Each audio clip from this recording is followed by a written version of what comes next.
Hello दोस्तों, नमस्कार। UP TGT English full और कंप्लीट प्रैक्टिस सेट नंबर 10 में आपका स्वागत है। दोस्तों, question number 1, the correct spelling is.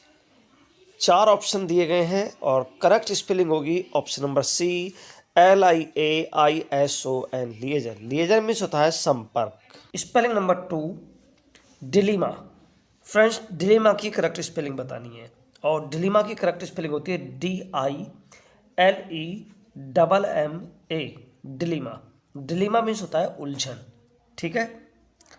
Next question,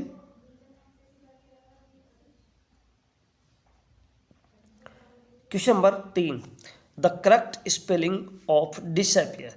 disappear की करेक्ट स्पेलिंग बतानी है और डिसअपियर की करेक्ट स्पेलिंग होती है DIS डिस और APPEAR means option number A सही हो जाएगा।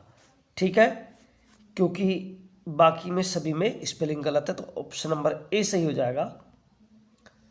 नेक्स्ट स्पेलिंग 4, यानी 1 to 5 जो क्वेश्चन है वो आपको स्पेलिंग बेस ही देखने को मिलेंगे। 1 to 5 में करेक्ट स्पेलिंग बतानी है कोरोबरेट की। क्लियर। और कोरोबरेट की स्पेलिंग जो हमने अपनी A to Z misspell सी थी उसमें आपको एक ट्रिक बताई थी, कोर ओब ओरेट। कोर ओब ओरेट, तो कोर ओब ओरेट का मीन्स हो जाएगा spelling number 4, CORROBORATE, corroborate. Clear. Next 5, correct spelling of haemorrhage. Haemorrhage की करेक्ट स्पेलिंग बतानी है और हेमरेज की करेक्ट स्पेलिंग होती है HEMORRAGE, हेमरेज। तो फ्रेंड्स, करेक्ट स्पेलिंग हो जाएगी option number B, haemorrhage. Haemorrhage की एक स्पेलिंग और होती है। ठीक है, अगर वो स्पेलिंग आती है तब आप उसी को प्रीफर करेंगे। HA से शुरू होगी, HAEMORR और HAGE, हेमरेज। क्लियर फ्रेंड्स, ये स्पेलिंग और ये वाली स्पेलिंग, दोनों स्पेलिंग केवल ब्रिटिश और ऑक्सफोर्ड का अंतर है। ये वाली स्पेलिंग जो है ये ऑक्सफोर्ड के अनुसार है और ये ब्रिटिश इंग्लिश के अनुसार है। ठीक है, तो अगर दोनों एक साथ आती है तब आप ये वाली स्पेलिंग को चूज करेंगे। Let's move to the next question, question number 6 to 8। Question number 6 to 8 में डायरेक्शंस दी गई है, identify the correct form of verb phrase out of the given choices so as to complete following sentences. यानी 6 से 8 में आपको कोई verb या कोई फ्रेज को फिल करना है जिससे कि आप अपने सेंटेंस को कंप्लीट कर सके, एक मीनिंगफुल सेंटेंस उसको बना सके। Let's see what is given in question number 6। Maybe they dash dash a fight. Were had, was having, were having or has had. तो which option is correct? तो guys, correct answer हो जाएगा option number C, may be they were having a fight. शायद हो सकता है कि वो कोई लड़ाई कर रहे हों। Clear. Next question, question number 7, we wouldn't want them to think we anything immortal. तो फ्रेंड्स, यहाँ पर ये ब्लैंक छूट गया है तो यहाँ ये साइन को आप ब्लैंक मान के चलिए। ये वाला साइन रेड कलर में दिखा देता हूँ मैं आपको, ये वाला, ये यहाँ ब्लैंक मान के चलिए। We wouldn't want them to think we were anything immortal, कि हम कुछ गलत कर रहे हैं इस तरह से कुछ भी। ठीक है, तो हम उनको ये नहीं चाहते कि वो ऐसा सोचे। तो फ्रेंड्स, करेक्ट आंसर हो जाएगा option number B, we were doing anything immortal. क्योंकि प्लूरल नाउन है तो प्लूरल जो सब्जेक्ट है वो प्लूरल है, तो प्लूरल सब्जेक्ट के साथ में प्लूरल वर्ब आएगी। Okay. Question number 8, we might dash something to help you. Having to do, has done, have done और हैव डूइंग। तो फ्रेंड्स, माइट एक मॉडल वर्ब है और मॉडल वर्ब के साथ में अगर हम हैज की फॉर्म लगाते हैं तो वहाँ पर फिर हैव फॉर्म आती है। यानी कि ये इसकी बेस फॉर्म है हैव फॉर्म की, तो जब भी हम बेस फॉर्म के रूप में यूज करेंगे तो फिर हैव को यूज करेंगे। So option number C correct हो जाएगा। Question number 9 and 10, 4 alternative ways of converting the direct speech into indirect speech are suggested for each of the following sentences. Find out the correct one। 9 और 10 में आपको direct speech और indirect speech पर base question दिया गया है, उसके 4 option है, आपको करेक्ट ऑप्शन को फाइंड करना है। क्लियर? क्वेश्चन नंबर 9 स्क्रीन पर आ गया है। They said we have taken exercise seriously. तो फ्रेंड्स दे का दे रहेगा, सेड का सेड रहेगा क्योंकि ऑब्जेक्ट नहीं है। कॉमा इन्वर्टेड कॉमा के प्लेस पे दैट आएगा और वी को कर देंगे हम फर्स्ट पर्सन में चेंज दे। लेकिन हैव का होना है हैड और यहाँ पर हैड नहीं दिया गया है। सो यहाँ पर भी दे नहीं, मतलब यहाँ पर हैड तो दे नहीं है और यहाँ पर भी वी हैव कर दिया गया है। तो करेक्ट आंसर हो जाएगा option number D. They said that they had taken exercise seriously. Clear friends? चलिए next question.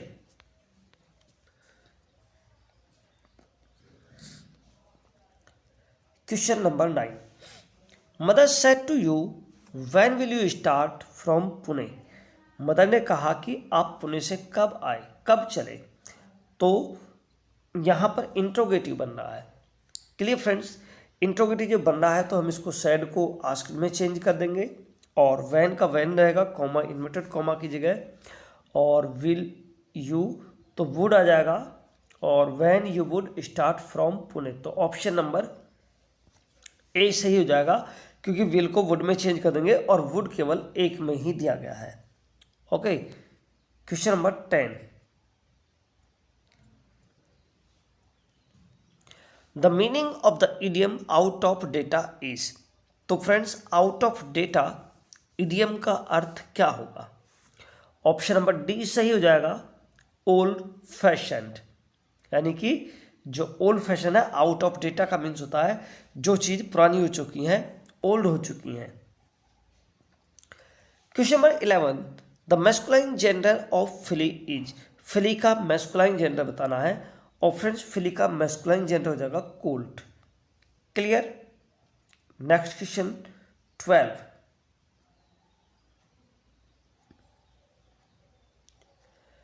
Which of the following is not correct with reference to narrations. Narrations के संबंध में कौन सा कथन सही नहीं है? ऑप्शन, यहां पर हम 4 ऑप्शन को पढ़ेंगे, ठीक है। 4 ऑप्शन को पढ़ने के बाद ही हम करेक्ट आंसर का पता लगा सकते हैं।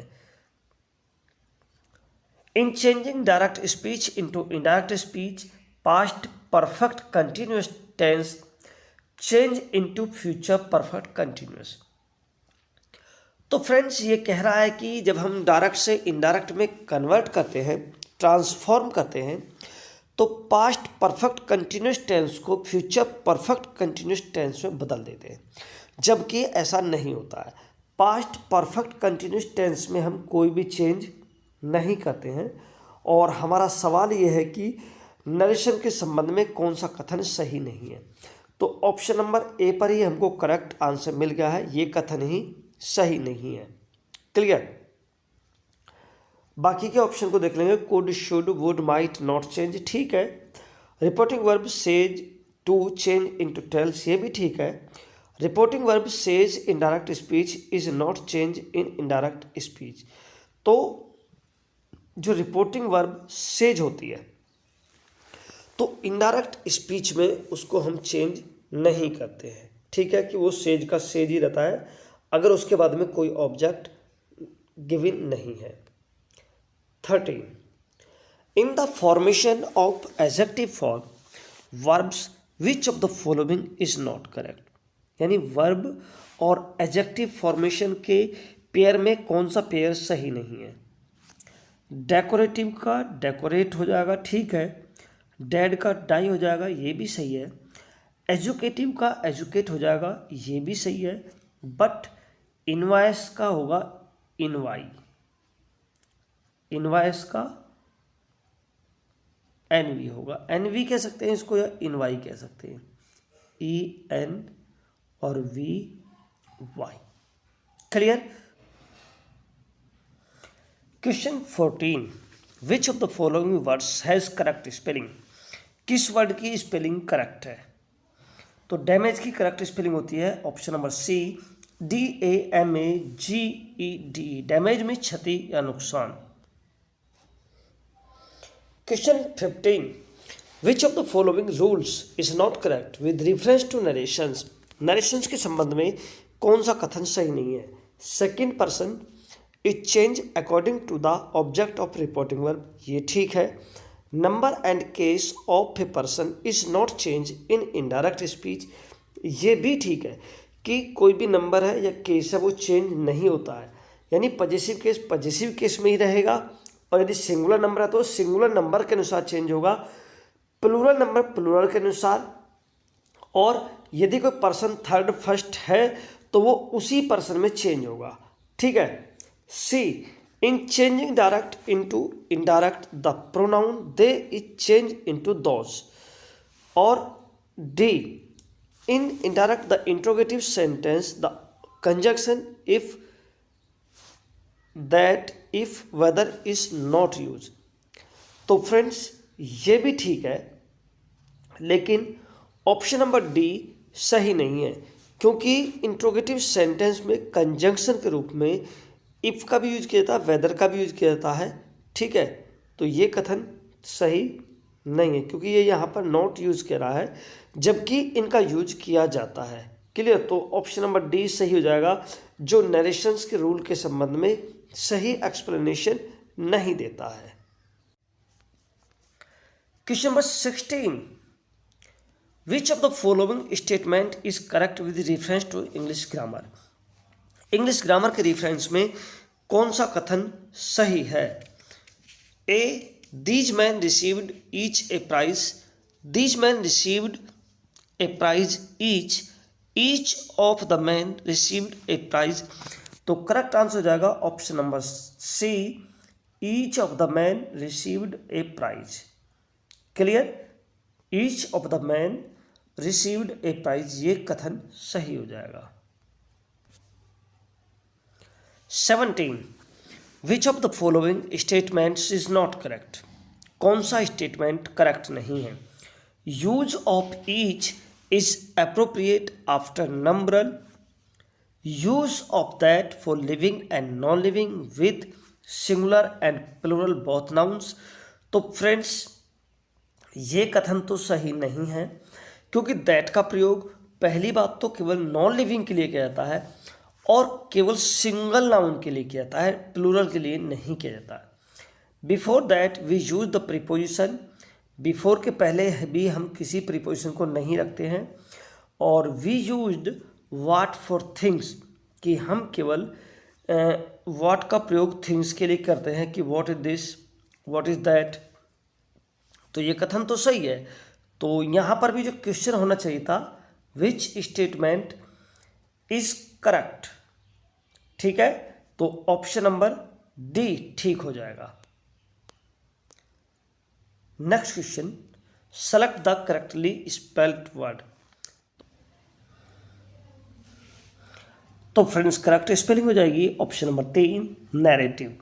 NARRATIVE, नैरेटिव की स्पेलिंग बिल्कुल ठीक है। यदि मेटिकुलस की स्पेलिंग देखेंगे तो मेटिकुलस की स्पेलिंग होती है METICULOUS, जबकि यहाँ पर L के बाद में I दिया गया है। ठीक है। मोनोटेनस, तो फ्रेंड्स मोनोटेनस नहीं होता, मोनोटोनस होता है। MONOTO और NOUS। क्लियर।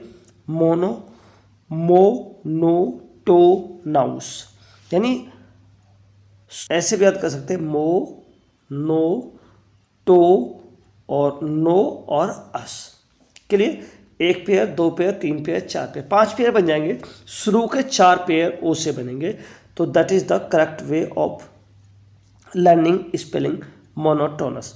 और एक्सहिलरेट, तो फ्रेंड EXHILARATE, LARATE, एक्स हिल रेट, एक्स हिल रेट। क्लियर? तो ऑप्शन डी वैसे सही है। अब बाकी की तीनों स्पेलिंग हमने आपको बताई। नेक्स्ट वन इज, एक बार फिर से आपको करेक्ट स्पेलिंग फाइंड करनी है। प्रिविलेज, इंडिस्पेंसिबल, परसिवियरनेस और इनएडवर्टेंट। करेक्ट स्पेलिंग इनमें देखते हैं तो ऑप्शन नंबर बी के रूप में मिलेगी सही, इंडिस्पेंसिबल। क्लियर? इंडिस्पेंसिबल मीन्स होता है अपरिहार्य, जिसको टाला ना जा सके। INDISPENSABLE, indispensable. प्रिविलेज की स्पेलिंग प्रिविलेज, PREVILEGE, प्रिविलेज। और इनएडवर्टेंट, फ्रेंड्स इनएडवर्टेंट की स्पेलिंग हो जाएगी INAD और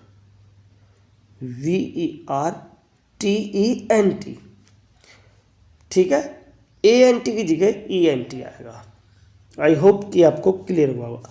और इनएडवर्टेंट का हिंदी मीनिंग होता है बिना विचार किए गया, क्या गया, कोई भी जो बिना सोच विचारे काम करते हैं उसको बोलते हैं inadvertent. Next, the expression of A wish that misfortune और डूम बिफॉल ए पर्सन। किसी भी पर्सन के लिए जब मिसफॉर्चून आता है तो उसको क्या कहते हैं? That is called curse.